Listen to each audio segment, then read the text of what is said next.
Malam ini adalah malam kemenangan. Suasananya sudah kita rasakan sejak makan sahur tadi malam.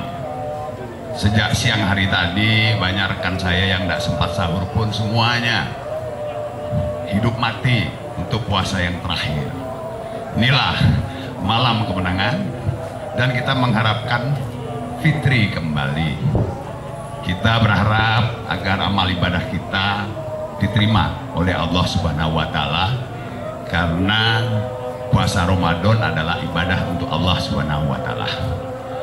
Kemudian kepada kita diperintahkan untuk mengenapkan puasa kita, kemudian mengagungkan nama Allah di rumah-rumah, di jalan-jalan menuju musola, di masjid-masjid, termasuk juga di sungai, dimanapun kita berada. Diperintah kita kepada kita untuk mengagungkan nama Allah. Kemudian tentunya pada situasi wabah nasional corona seperti ini, protokol jaga jarak, upaya untuk tidak membuat kerumunan baru tetap kita jalankan. Namun pada hati kita masing-masing umat Islam tentunya ada kemeriahan untuk memenangkan kemenangan ini. Apalagi bagi saya ini adalah malam takbir yang terakhir buat saya selaku Bupati Sintang, karena insya Allah tanggal 17 Februari 2021 masa jabatan kami berakhir. Nah, jadi sehingga ingin betul rasanya malam takbir ini pun bisa meriah meskipun kita sudah melakukan protokol jaga jarak. Bencana nasional, pandemik seluruh dunia ini memang belum berakhir.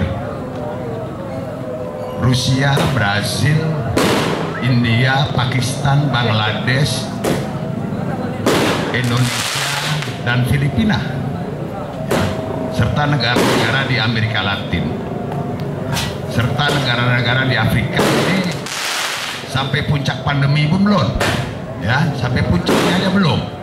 Sehingga inilah tentu yang membuat kita harus kreatif merancang kegiatan untuk meramaikan hari kemenangan ini dengan tetap meriah, namun mengumpulkan massa yang sangat banyak, juga dapat menjamin bahwa transmisi corona ini tidak terjadi. Bapak Ibu sekalian, mengatasi corona ini dengan dua cara. Yang pertama, cari orang yang positif corona, orang yang berpotensi menularkan corona pada orang lain, kemudian isolasikan. Kita lakukan tes sebanyak-banyaknya, kita telusuri sedalam-dalamnya, kemudian kita isolasi sebanyak-banyaknya, sehingga orang-orang yang berpotensi bisa menularkan kepada kita sudah kita amankan. Yang kedua, baru dilakukan pembatasan sosial dengan berbagai cara. Tetapi kita pahami bahwa tidak seluruh masyarakat Sintang, tidak seluruh masyarakat Indonesia ini disiplin melakukan pembatasan sosial. Sehingga nomor satu tentu tanggung jawab utama pada pihak pemerintah. Carilah orang yang bisa menularkan, isolasi dia. Jadi saat ini kita ada 6 warga Sintang yang sudah terkonfirmasi positif corona. Tetapi karena cara kita benar, mereka semuanya dalam keadaan sehat walafiat, dan kita hanya memindahkan dari ruang isolasi mandiri di gedung serbaguna maupun di rumah sakit ke ruang isolasi mandiri di rumah sakit. Insya Allah kita doakan bersama 6 orang ini bisa segera sembuh.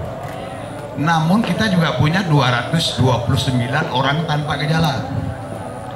Orang yang dalam penyelidikan epidemiologi nyata pernah kontak erat dengan pasien corona, kemudian kita lakukan tes cepat untuk mencari antibodinya, itu reaktif, jadi ada antibodinya. Jadi 229 orang ini demi keamanan masyarakat yang lebih luas semuanya kita isolasikan. Ada yang di rumah masing-masing kalau kita yakini dia bisa disiplin. Ada yang di gedung serbaguna dengan kapasitas 46 kamar. Ada satu hotel kita blok ya dengan kapasitas 43 dan ada ruang isolasi mandiri di rumah sakit juga. Tujuannya apa? Agar kita semua sehat bisa aman. Karena kalau mengandalkan masyarakat disiplin, bila kali saya aja kena razia ngopi 4 kali dah. Berarti kan bupatinya aja kurang disiplin. Gimana lagi masyarakat? Pasar Masukan sama Pasar Tengah tadi pagi, alhamdulillah ramai luar biasa. Menyumbung pun ramai. Ya, jadi itulah kenapa kita lakukan 2 langkah ini bersama-sama. Idealnya tes, telusur, isolasinya sangat baik. Kemudian pembatasan sosialnya pun sangat baik. Insya Allah corona akan segera pergi. Jadi inilah situasinya. Mohon Bapak Ibu, alim ulama, tokoh agama, tokoh masyarakat bisa terus mensosialisasikannya kepada masyarakat. Dengan bekal 6 pasien yang sudah terkonfirmasi positif, kemudian juga 229 OTG, kita petakan daerah kita. Zona merah adalah zona yang tidak boleh berkumpul. Jadi juga disarankan untuk ibadah sholat idnya di rumah masing-masing. Zona kuning hati-hati. Kalaupun rindu ke masjid, rindu mau jalankan ibadah sholat id, betul-betul pakailah protokol kesehatan. Ada thermal gun untuk ngecek suhu, ada cuci tangannya,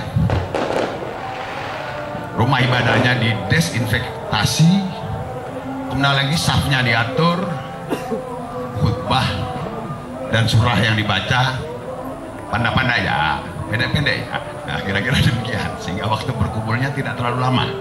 Kira-kira demikianlah. Ya. Tentu ada yang puas, ada yang tidak, tapi itulah kebijakan kita. Ya, saya pun sudah mendapat teguran dari Pak Gubernur, kenapa diizinkan sholat id. Saya bilang kalau dari zona hijau sih Pak, saya tidak sebut kuningnya lah. Kalau zona hijau sih udahlah Pak, asal dia pakai protokol kesehatan. Ya, nah jadi demikianlah. Sampai sehari, kemudian lagi pada kesempatan silaturahim Idul Fitri, halal bihalal ini memang bagian dari kebudayaan kita juga. Kita berhati-hati, perkuat silaturahim keluarga, perkuat silaturahim kebangsaan, dan tetap jaga jarak. Jangan sintang kalah lawan corona. Billahi taufiq wal hidayah. Wassalamualaikum warahmatullahi wabarakatuh.